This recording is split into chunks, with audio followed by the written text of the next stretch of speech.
मेरा नाम डॉक्टर वसी है और आज हम हार्ट साउंड्स के मुतालिक पढ़ने जा रहे हैं। S1 कहते हैं फर्स्ट हार्ट साउंड को, जो बेसिकली बाइकस्पिड या ट्राइकस्पिड वाल्व के बंद होने की वजह से प्रोड्यूस होती है।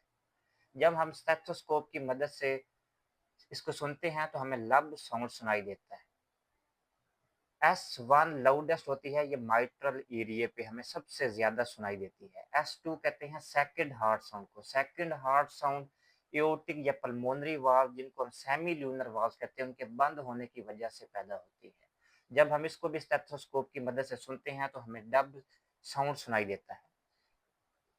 S2 this is loudest as left upper sternal border पे हमें सबसे ऊंची सुनाई देती है। S3 का दूसरा नाम होता है वेंट्रिकुलर गैलप और गैलप रिदम।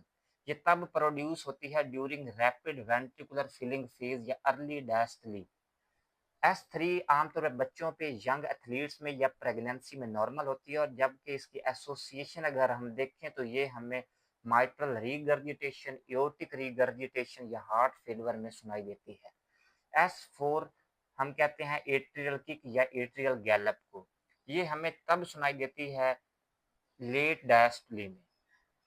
इसकी एसोसिएशन अगर हम देखें तो ये हमें ventricular hypertrophy like hypertrophic obstructive cardiomyopathy, ischaemic heart disease या हाइपरटेंसिव वाले पेशेंट में सुनाई देती है। S4 के दौरान एट्रिया का प्रेशर ज्यादा होता है। ये बेसिकली वाइब्रेशंस होती हैं एट्रिया की दीवारों की, जब एट्रिया कॉन्ट्रैक्ट करता है। S3 और S4 हमें सुनाई देती है एपेक्स पे, हार्ट की एपेक्स पे हमें ये सुनाई देती है जब पेशेंट को हमने लेफ्ट डी क्यूबिटस पोजीशन में लेटाया होता है।